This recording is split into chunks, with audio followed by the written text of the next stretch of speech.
Morning, everyone. Tony from the Sunshine Coast's very own podcast called the Referral Wave. By day, I'm got a car brokering business called Drive Connect. I'm in a business BNI Sunrise chapter, but today I'm joined by Ashton Wood, and we're here at DV Safe Phone headquarters. Welcome, Ashton. Thanks, Tony. Thanks for having me. Yeah, no worries at all. Now, tell us a little bit about what DV Safe Phone does. Sure. We get people's old mobile phones. We test them, make sure they work, do the repairs required, and then we give them for free to victims of domestic violence all across the country. And we do that by passing them on to police stations, safe houses and hospitals. And there's nearly 500 of those that we pass them on to across the country. Wow, now it's been probably a year or so since I've been here, and the place has expanded a little bit, and got full-time technicians and everything in there. So it's great to see it's a funny thing, isn't it? Like, your services are getting more and more warranted, which means the problem's not solving itself on the outside, obviously, domestic violence. But fantastic that you're growing and being able to do these services more. Explain to us a little bit about how people can donate the funds. Like, we've got the box here. Yep. We've got lots of partners around Australia, and we welcome anyone else to join as well. We've got about 1,100 of these around the country. So they're in banks, they're in gyms, they're in car dealerships, they're everywhere, and we've got a map on our website with all those locations, so people can just find their closest spot, drop their old phones in, and then that location has an agreement with us that they'll pack those phones up and send them to us. And that's how we get the phones in. We also get them directly from corporates, so they'll send us deliveries straight up. So all the banks are doing it now than before, where they're sending us hundreds of phones at a time, and we test those and get them out as well. But it's an interesting thing that it's, like you said, it's growing. Unfortunately, the need is growing. There's literally 3.8 million victims of domestic violence right now, and so we cannot get enough phones for what we need to do. It's amazing, isn't it? Like, you're obviously aware in day-to-day life that it is a problem, but until you see the amount of phones that you put through here, and then you hear stats like that, you really have no idea how it is, and it's amazing. Yeah. So obviously you've put a lot of work into the relationship side of things and building up those corporates and getting all those people involved. And I know you spent a lot of time on the road doing that. So well done to you for doing that. It must be a good feeling when you do start to get some of those big clients, corporate type identities, get on board and see the need for it. Yeah, it is good. We were very lucky that actually one of the contracts I worked on before I started this charity was with Commonwealth Bank, and I told them I wasn't extending the contract, and they go, "Why not?" I go, "Why would you not extend the contract?" I said, "There's something else I'm going to go do, because the police had said they need phones." I thought, "No, I can do that." And I told them I was going to do that. They said, "Oh my God, well, let's see what we can do about that." So they went off internally. It took them about 8 or 9 months, because they have their whole processes locked down forever. That what they do with their old phones, they might sell them or shred them or whatever they're going to do with them. So it took them quite a while to get the approvals internally to change the process. But once they did, and they came out and said, "Right, we're doing this, we're going to give phones to DV Safe Phone," and they sent us 1,000 phones pretty well up front. The fact they did that was amazing for the phones, but the other amazing thing was now every other corporate out there went, "Well, if CBA are doing this, they would have done their due diligence, so who else, why are we not looking at it?" So from that one thing they did, I had Motorola reach out and offer me $40,000 worth of brand new next generation phones. Westpac reached out and offered me phones and laptops. And then most recently, I got a call from ASIC about 3 months ago saying, "Hey, look, we've been seeing what you've been doing on LinkedIn, and Commonwealth Bank have been talking about you. And we've been looking into what we do with our phones here at ASIC." Now, ASIC, they're very protective about their data. Yeah, obviously with what they do. Yep. And the woman there, she took it on and went internally and said, "Hey guys, what do we do with our phones?" And I said, "Oh no, we have a process for those." And she goes, "Why? Why don't we give them to DV Safe Phone?" "Oh no, we couldn't do that." She goes, "Why?" Took her about 3 months, and they got the process changed. Jeez. So ASIC have now sent us about 1,100 phones so far. And we're now part of their process. So whenever anyone inside ASIC gets a new phone, we will get the old one. So there's iPhone 12s heading our way very shortly.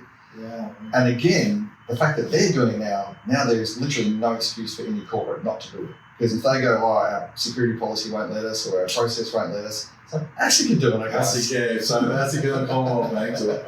So you're literally the only person I know that's had a friendly call from ASIC. I have. Well, funny, when she called me, she goes, I've been watching your LinkedIn. I'm like, okay. She goes, yes, I just want to have a talk about your program. I'm like, okay, then what have I done wrong here? Yeah, just ginger for the first couple of minutes to work out what it is. I've been really lucky, to be honest. I've been working with ASIC around the phones, but then we would, with our charity, we have the category and the all set up through ACNC and the ATO to get tax deductible donations, and they did a big review with all charities about a year and a half ago. Yeah. And opened up some different ways to register. So we decided to change our registration type to what's called PBI, Public Benevolent Institution. And to do that, you literally need to rewrite the constitution and reapply from scratch. And we're going to do this, should we do it? We decided, it makes sense to do this because it means we can then go for more grants, bigger grants. Yeah. And I thought, well, this is going to be hard because we're dealing with ACNC and ATO.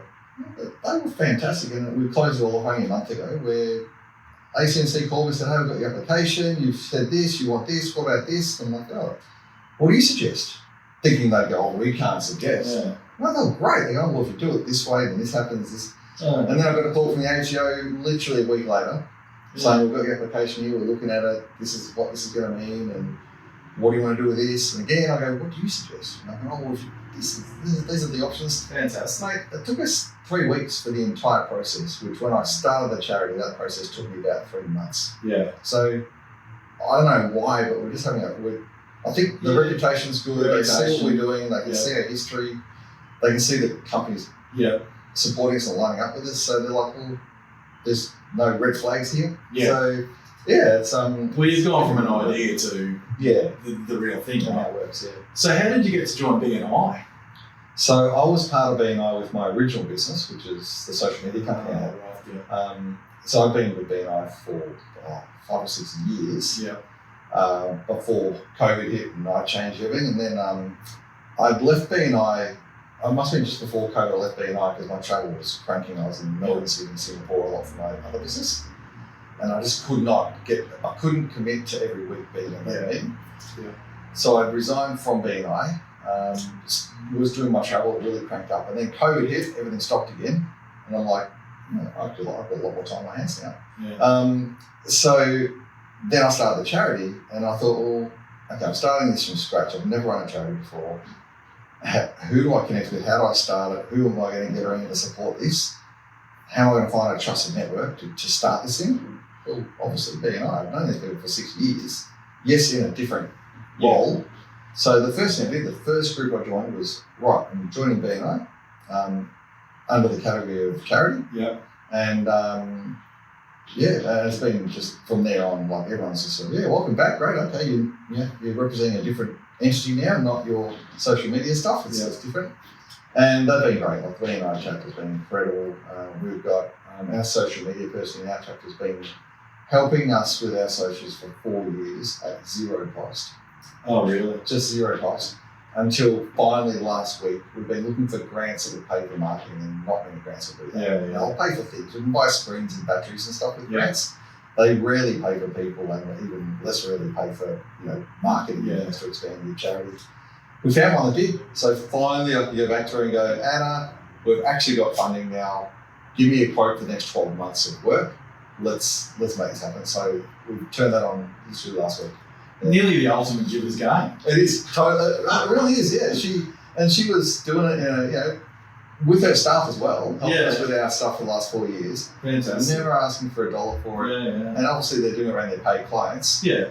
So now we can actually go, right, let's formalise this. Let's lock in how we're going to do it. Let's do the full plan. Let's make it all happen. So pretty exciting. Yeah, that's fantastic. So look, that gets me on to some of the ways you've used BNI. Was one of my questions. So obviously that's one. But I guess in the early days with your networks, when you're trying to build up that network, BNI, that's how we first met. BNI was there for you to help build those networks. Yeah, definitely. So I'd say to a lot of people, there's 2 types of networks that I found out there. There's your Chamber of Commerce, which are fantastic. Yeah. They have their events on all the time. You can choose whether you be there or not. Yeah. You can choose if you speak to the same person the whole time you're there or not. You can choose if you want to speak to nobody. So you can either walk in a room and a few people might learn who you are, Yeah. Certainly, the whole room probably won't. And it's more of a social thing. Or BNI is so structured that you're expected to be there every week where you can. You will absolutely tell the whole room what you do every single week because of the structure of getting up and doing your 60 seconds, or ours is 45 seconds out because our group's got to be bigger. So I said, if I say to people, if you want to grow your business and build your awareness, the BNI structure will guarantee that with really good structure every single week. The chambers are great too, but because you don't have to be there, you might have 200 members in a chapter, but 20 might turn up to an event because they don't have to. And I know myself since probably the last 2 years of this, we've been going 5 years now. The last 2 years have been pretty hectic, like really hectic. It's just growing, doubling every year what we're doing. I can't remember the last chamber that I went to because I just don't have the time. I look at it, I see the invites come through and go, oh yeah, I could, but I'm going to have to miss this. And whereas BNI, I literally plan my travel around BNI meetings because I've got to be there every Wednesday. Yeah, it's funny you say that. I tell people I start and end my week on Thursdays. It's my BNI meeting. Yeah. And I've never really thought of it like that until you just said it, but I'm a member of Chamber of Commerce, but it's the first thing I give up. Yeah, I mean, if my schedule's busy or something's going on, and with all due respect to the Chamber people, but great. It's sort of like, geez, I'll get to that one next time. There it is, you're right, every Thursday. It's there. Now, talk to me, have you put feelers out and been to other BNIs in different states in your travels? Or Yeah. So when I travel, I've been to them in Sydney, I've been to some in Melbourne, been to one in Singapore. Just looked up one in Singapore, went and settled over then. Yeah. The Sydney one, the most recent one was probably last year actually. I literally turned up as a visitor, and visitors generally don't have much to say. But I told them who I was, what I do, and because it's a charity, it's a little bit different. I wasn't stepping on anyone's toes. So they gave me like a few minutes to talk about what I did, and then they decided to go and collect phones. Really?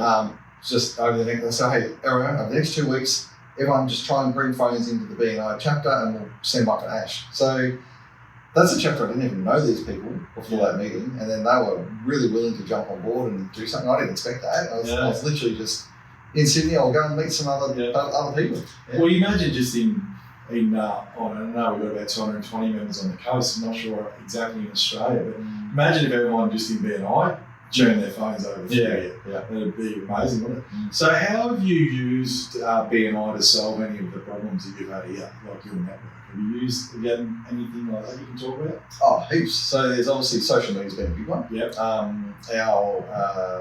All our marketing around brand awareness and stuff, we've used Neil Connolly, CNC. Yep.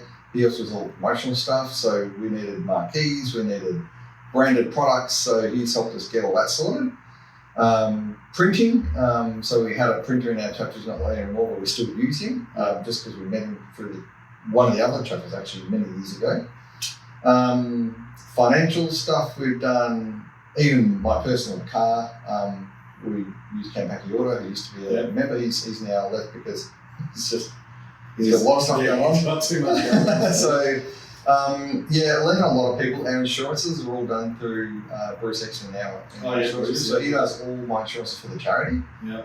And he's great because I honestly didn't realise. Now we had public liability and indemnity for here. We then went to bring on some volunteers. And we got asked, where's your volunteer insurance? I'm like, volunteer insurance? What do you mean? We've got public liability and indemnity. If someone walks here and falls over, they're covered. They're like, no, if they're a volunteer. I'm like, are you kidding me? Yeah. So back to Bruce, I'm like, mate, is there such thing as volunteer insurance? He said, yes, there is. So we got that. And then because we've got a board of directors, they've gone, we need to be insured. We have to have director. So we've got directors' insurances now. So we've got 4 different insurance policies when you run a charity that you just have to have. And every time we apply for grants or do anything, they ask for it as well. So we've got to be able to upload it to go, here it is, it's current. And so that's Bruce has been incredible for all the insurance stuff. Aussie IT in my BNI chapter as our IT people. They've been amazing. We got a quote for, when I just started the charity, we were on Google ecosystem, and I wanted to move to Microsoft because a lot of corporates we deal with were using Teams and wanted to see the same ecosystem. So I'm like, we probably should get Google into that. So I went to an external company to get a quote for that. And they quoted me, I'm not joking, $20,000 to do this. We had 5 computers, 20 grand. I'm like, oh my God, this must be a much bigger job than I thought. Went to Aussie IT and said, hey, look, we've got to do this. Is this something you can do? Like, oh, we do it all the time. I said, can you come and have a look and give me a quote and let me know? They came back and said, oh, yeah, it's a bit of work, but it's not bad. It's 5 computers, not 500. And maybe the 20 accounts was a bit different than the accounts all set up. And they said, we'll do you a special. And I came back for $450. So I'm like, what? Are you sure? They're like, yeah, no, it's really tough. So that's, and then out of that now, they are our partner for everything here. So now they're part of our process. If there's any computer we get, because we get donated computers from banks all the time. Okay. So CommBank and Westpac have given us over 200 computers so far. Laptops that they cycle out, which we give all onto other charities to give to mums and kids to take home and use. But we keep, if we need to change any of ours out, we'll just upgrade ours to one of those. So we might keep, we've got probably 12 computers in here right now for all our volunteers. Aussie IT manage it all. They've got some software on there, so I had my tech you met before. Was trying to find a way to access some phones, like some Android phones, that are all locked up. So we found some software that could do it, but what we realised is maybe it wasn't the best software to use because it triggered some alarm. And I got a call from Aussie IT going, hey, look, someone's trying to access the site they probably shouldn't do. So I'm on my phone, I walk straight out to our tech and going, mate, what are you accessing right now? He goes, well, I go, I've got IT support right now, telling me you shouldn't be. He's like, oh my God, that's a pretty good service, isn't it? Yeah, that's fantastic. So they do that. I've connected them now with another charity, that eating disorder charity, they needed 15 laptops a week supply, because they do eating disorders and domestic violence. So we gave them laptops that came from a bank, but they needed them all set up. So Aussie IT have now got their contract to manage and run their entire ecosystem. So there's so many connections. You just go on and on all day about how BNI helps. Well, it's the people you see them every week. They're reliable, they're trustworthy. And I've been, as I said, in my chapter for 12 years on off with the children businesses. And you see people that last and people that don't.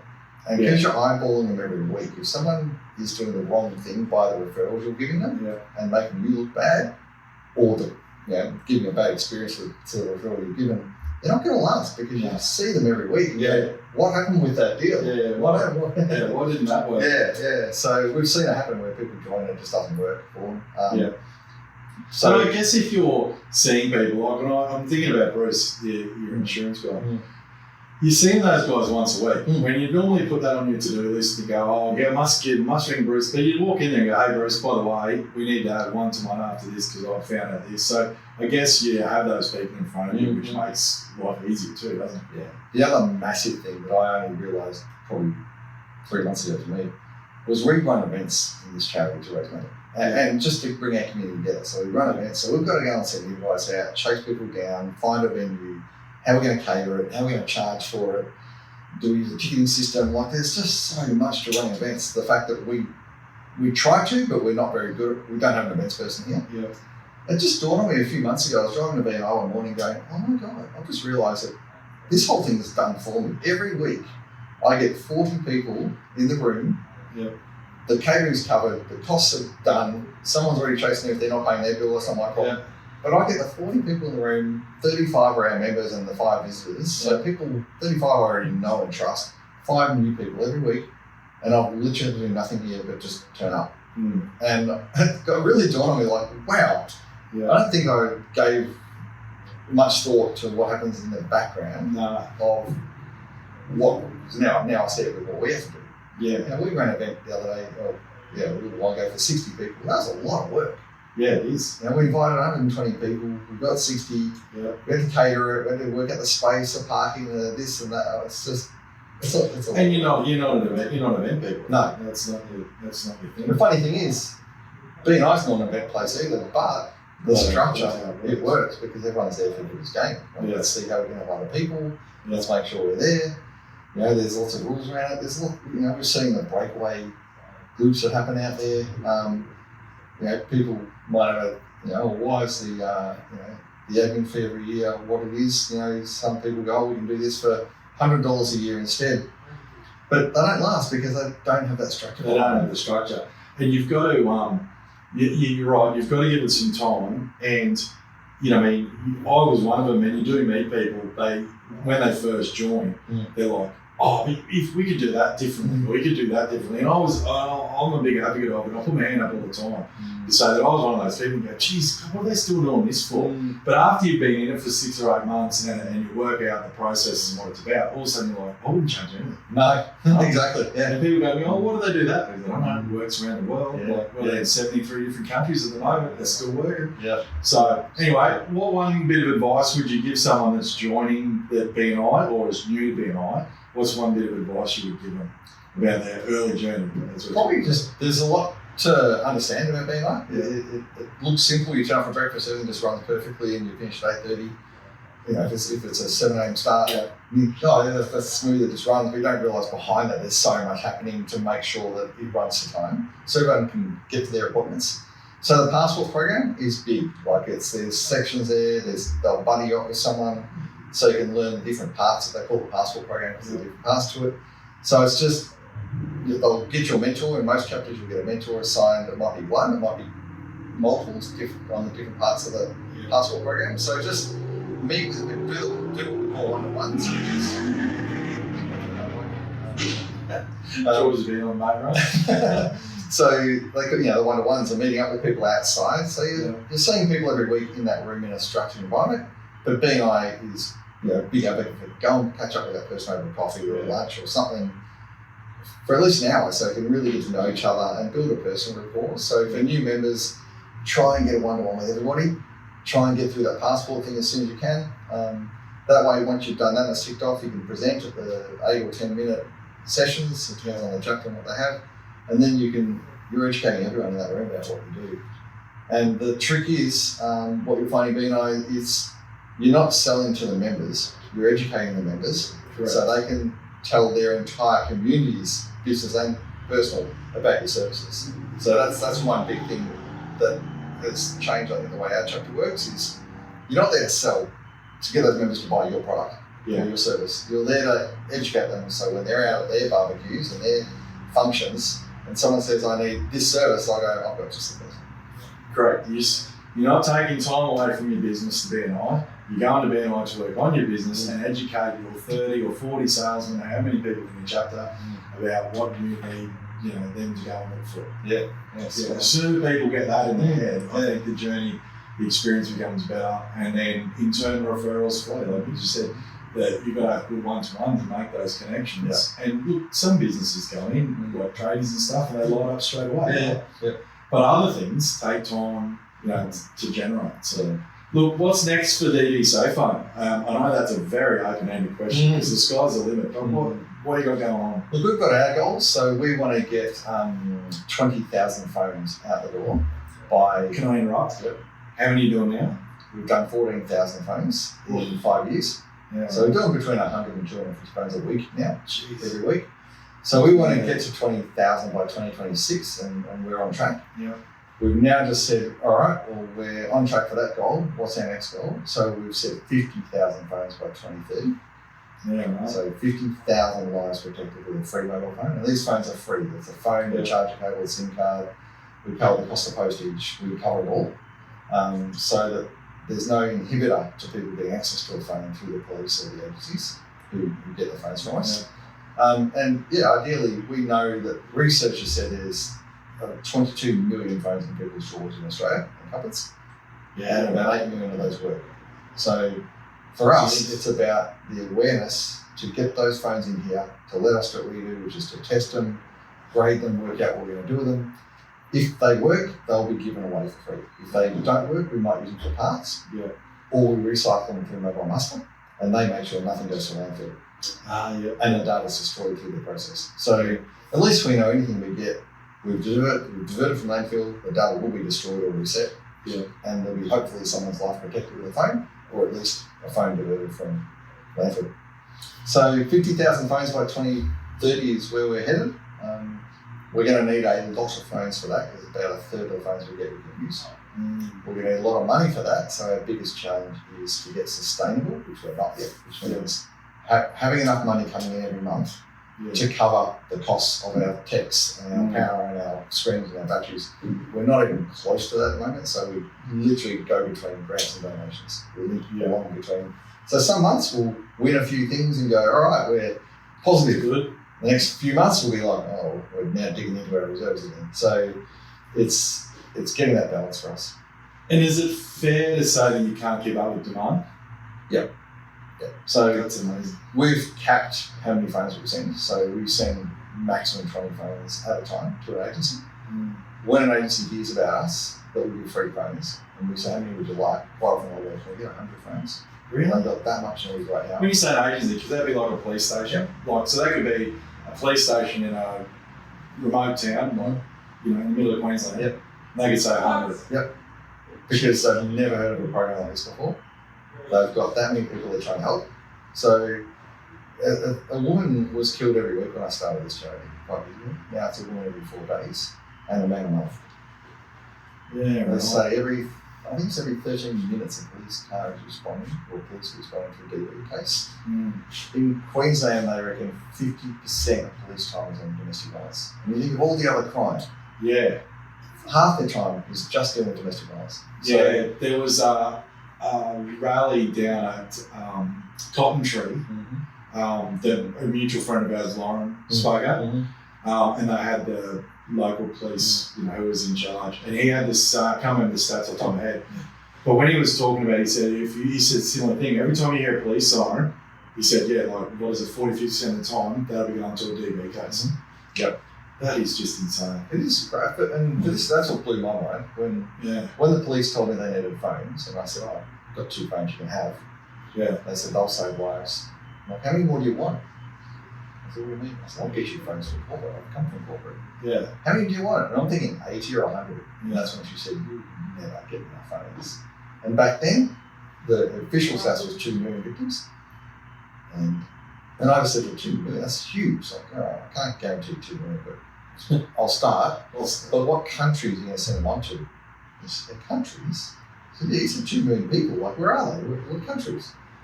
She goes, Ashton, this is just here in Australia. Yeah. And that's why I said that. No, we're not a third world country. What are you talking about? Why would people be in DV in Australia? Like, I honestly had no idea how bad it was. And you don't, because we live in one of the best places in the world, and not a lot goes on fundamentally. But even I interviewed a lady from BNI Foundation a while ago, and some of their work, Paul Lang, some of their work was helping out schools that didn't have facilities. So they got running water going to the school, but the school was like $3,000 short of having the money to do it. And I said the same thing to her. It's like, what, here in Australia? She's like, yeah, Tony, like right outside the door. Like, you don't have to go far. So you're right, we do have a problem here in our own backyard. Just because we're in Australia, we're not immune to it. So how do people go about, we talked about these boxes around, but how do people go about helping? So let's first of all talk about donating phones, and then obviously let's talk about some links or people that you are trying to get in touch with, or sponsorship help or something like that. Yeah, the easiest way is through the website, dvsafephone.org. On there, you can say donate phones, and it brings up a map of all these locations, so you can literally find the closest place to you to drop a phone. That really helps a lot. There's donate funds as well, so people can donate once off or regularly. Regularly really helps. People say even it's $5 a month. That adds up, and that for me allows us to plan. We go, okay, we now know that there's going to be X amount of dollars per month turning up every month, so we can now plan. Okay, we need to buy more screens, but if we buy 5, they're going to be this expensive. If we buy 1,000 of them, the price will come down. Yeah. Okay. So it allows me to plan, okay, you know what, let's not buy screens this month, we'll save up for the next couple of months, and then we'll buy more at once, we'll save on shipping, and we'll get a discount on the bulk price as well. So that really helps us plan if it's worth it. Yeah, okay. And obviously people can do that through their business. Yep. And it's like tax deductions and all those sort of things. Yep. And Ashton's got ASIC on side, so no, you're not going to have any dramas there. No. So that's good. All right, in closing, your favourite core value of BNI? Give us going. Give us going. Yeah, well, we've worked that out 100%. And then, anything else you'd just like to add or or tell anyone listening? No, I just want to thank people for listening to this podcast, and Yeah. thank you for taking the time out of your other business to come and do this. That's I think it's fine. great. It's good. And, it's good to spread the awareness, and thank you for what you're doing. Look, I love it as a charity. You know what I mean? It's a tough situation for people to be in. It's fantastic that you've taken the time, you know, to invest in it, and how great it's going, and all those corporate people on board. So, folks, Ashton needs all the help they can get, and it's a problem that unfortunately is growing, and something that we've got to get on. Hopefully, try and get on top of. Thanks very much, mate. Thank you, Tony. Appreciate It's it. been a pleasure. Yeah, thank you. And tune in, everyone. Watch this, and we'll see you again soon.